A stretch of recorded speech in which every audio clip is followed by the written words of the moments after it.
हर तरह की news update के लिए जर्नलिज्म टुडे चैनल को सब्सक्राइब करें और बेल आइकन को दबाना ना भूलें।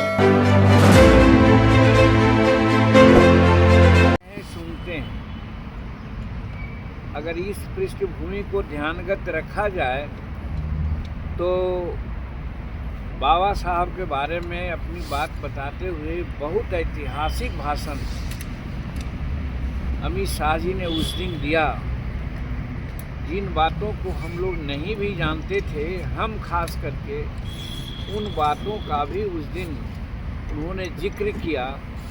इसलिए हम तो उनके भाषण को ऐतिहासिक तो मानते ही हैं, साथ साथ हम बहुत आभार व्यक्त करते हैं कि उन्होंने एक शोध करके, मेहनत करके सारे तथ्यों को बाबा साहब के बारे में प्रस्तुत किया था, संविधान के बारे में प्रस्तुत किया था। बातें वहाँ से चली कि उन्होंने कहा कि आप लोग अंबेडकर अंबेडकर अंबेडकर बोलते हैं, लेकिन अगर उनके बताए हुए बातों पर अगर चलते तो कल्याण हो जाता। यही उनका वर्ड। अब इसको पब्लिक डोमेन में इस प्रकार से प्रचारित लोग कर रहे हैं कि बाबा का अपमान किया गया। क्या भाई, अंबेडकर अंबेडकर अंबेडकर बात बोलने से अगर कल्याण होने की बात है तो ये कौन गलत बात की बात उन्होंने कही, हमको समझ में नहीं आता है। आप लोगों के माध्यम से हम एक जो उदाहरण दिया, उस उदाहरण के साथ इसे स्पष्ट करना चाहते हैं। उन्होंने बाबा के कार्यों की महत्ता को देखते हुए कहने का काम किया एक पक्ष, और दूसरी पक्ष जो उनका था वो ये था कि बाबा साहब के लिए आप लोग क्या किए। बाबा साहब के लिए यदि कुछ करना था, उनको इतिहास के लिए, आगे के लिए अविस्मरणीय काम किया तो वो नरेंद्र भाई मोदी जी की सरकार ने किया। ये वो बताना चाहते थे। उस चीज़ को मैं भी कहना चाहता हूँ। हम भी जानते हैं, शुरू से लीजिए, हम गरीब घर से आए हैं। अंबेडकर साहब के प्रति हम लोग ऋणी हैं कि उन्होंने ड्राफ्टिंग कॉन्स्टिट्यूशन का ड्राफ्टिंग कमेटी का अध्यक्ष के रूप में इतना अच्छा से ड्राफ्टिंग किया और अपने विचारों को उसमें समाहित किया कि आज हम एक मजदूर का लड़का, जिसके माँ और पिता भी 7 बजे सुबह से लेकर के 6 बजे शाम तक मजदूरी करते थे, और मजदूरी करने के बाद हमको पढ़ने लिखने का उन्होंने एक अवसर प्रदान किया। तब कि जब लोग कहते थे कि बेटा के पढ़ा करके क्या कलेक्टर बनाओगे, कहने का मतलब इस तरह से लोग पैर खींचते थे।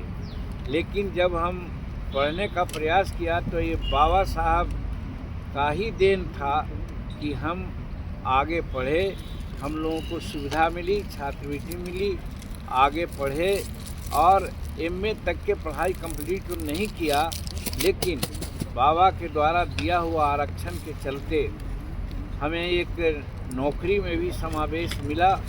नौकरी कुछ दिन किया और राजनीति में भी हम आए हैं। तो आज 8 बार विधानसभा का सदस्य होने के बाद पहली बार संसद में हम पहुँचे हैं। तो हम समझते हैं ये बाबा भीमराव साहब का ही देन था, जो उन्होंने अनुसूचित जाति, जनजाति और अन्य के लिए जो प्रोविज़न बनाया, उसके चलते हम यहाँ पाए। अब कहना चाहते हैं कि बाबा साहब संविधान सभा में जब कुछ अपनी बातें कही थी आरक्षण के संबंध में, शेड्यूल कास्ट के संबंध में, तो कई एक उदाहरण है जिसकी चर्चा हमारे अमित शाह जी ने किया, जिसमें ये बातें कही गई थी कि अम्बेडकर ने, डॉक्टर हमारे जो जवाहरलाल नेहरू थे, वो आरक्षण के पक्ष में नहीं थे। उन्होंने 2 बार संविधान सभा में भी उन्होंने कही और 1964 में भी उन्होंने कही। कि आरक्षण देने से समाज में भेदभाव की बात हो जाएगी और उससे कोई फ़ायदा लोगों को नहीं होगा। इस बात को अगर मान ली गई होती तो आज जीतन मांझी ऐसे लाखों लोग, चाहे राजनीति में हो चाहे सेवा में हो, आज नहीं आ पाता। अम्बेडकर साहब को हराने वाला आदमी था, उसको हमारे जवाहरलाल नेहरू जी ने एक पुरस्कार दिया, पुरस्कृत किया, एक अच्छा ओहदा दे करके, और अंत तक उसके बारे में सारी बातें कह सकते। तो कहने का मतलब कि बाबा साहब को पार्लियामेंट में न आना हो, इसके लिए जवाहरलाल नेहरू जी ने बड़ा पक्का और पुख्ता इंतज़ाम कर रखा था। लेकिन धन्यवाद देना चाहते हैं, कुछ लोगों ने उनको पार्लियामेंट में आने का रास्ता खुलासा किया और पार्लियामेंट में आए। और पार्लियामेंट में आए तो कुछ लोग कहते हैं कि ये कांग्रेस वाले ही लोग थे, या कुछ लोग कहते हैं ये जवाहरलाल नेहरू ही थे कि जो उनको लॉ मिनिस्टर बनाया, कानून मंत्री बनाया। हमारा कहना था कि जो संविधान की रचना किए तो वर्ल्ड फेमस हो गए थे हमारे डॉक्टर भीमराव अंबेडकर साहब। जहाँ तक विधि का ज्ञान हो, जहाँ तक विद्वान की बात हो, वो समकालीन समय में सबसे बड़े विद्वानों में, और सिर्फ कानूनविद नहीं थे, वो बहुत बड़े फिलोसफिकल भी थे, बहुत बड़े अर्थशास्त्री भी थे, सारे चीज़ों का उनको ज्ञान था। तो वैसे आदमी को कानून मंत्री बना करके बहुत उन्होंने अनुग्रहित नहीं किया जवाहरलाल नेहरू ने। ये उन्होंने उनको बना करके रखा ताकि हो सके तो आगे सेवा की बात हो, भारत के राजनीति में कुछ अच्छा हो सके। लेकिन साल भर भी नहीं हुआ और बाबा अम्बेडकर साहब बहुत सी बातें, चाहे हिंदू कोड बिल का मामला हो, आरक्षण का मामला हो, या और शेड्यूल कास्ट शेड्यूल ट्राइब्स के संबंध में जो बातें होनी चाहिए थी, उसकी जब चर्चाएँ हुई तो उसमें जवाहरलाल नेहरू और हमारे बाबा भीमराव अंबेडकर में मतभेद हो गया। और वो मतभेद होने के बाद बाबा साहब ने अपने समकालीन कुछ नेताओं से चर्चा किया कि भाई अब इतना मतभेद हो गया है जवाहरलाल से, जो प्राइम मिनिस्टर हैं, तो हमको मंत्रिमंडल में रहने की आवश्यकता नहीं है,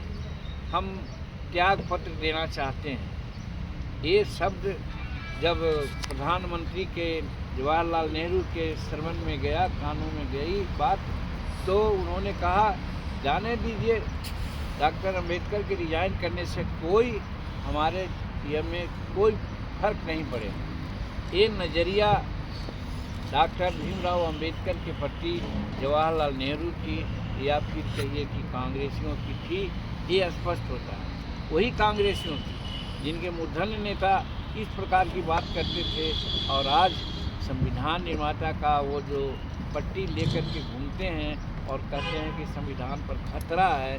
तो मैं कहना चाहता हूँ कि संविधान पर कोई खतरा अभी नहीं है, और संविधान बनाने वालों को उन्होंने निरादर किया। एक बात। इसके बाद हम आगे आकर के कहना चाहते हैं कि जब 1990 का काल आया, उसके पहले जवाहरलाल नेहरू हों, श्रीमती इंदिरा गांधी हों, एक गजब बात लगती है कि अपने जीवन काल में ही उन लोगों ने भारत रत्न की उपाधि अपने नाम पर कर ली। हम समझते हैं कि कम से कम हम वैसे अगर इस स्थिति में रहते तो हम अपने जीवन काल में भारत रत्न की उपाधि तो नहीं लेते, लेकिन उन्होंने ले ली।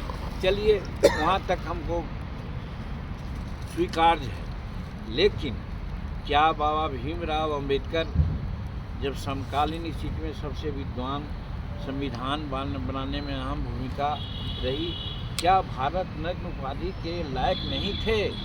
तो ये कांग्रेस वालों ने उनको भारत रत्न की उपाधि नहीं दी। 1990 में जब कांग्रेस की सरकार ध्वस्त हुई, संवित की सरकार बनी, तब आप लोगों ने देखा 1990 में उनको भारत रत्न की उपाधि दी गई। ये कांग्रेस वाले कौन मुँह से आज कहते हैं कि हम बाबा भीमराव अंबेडकर के अपमान नहीं सहेंगे?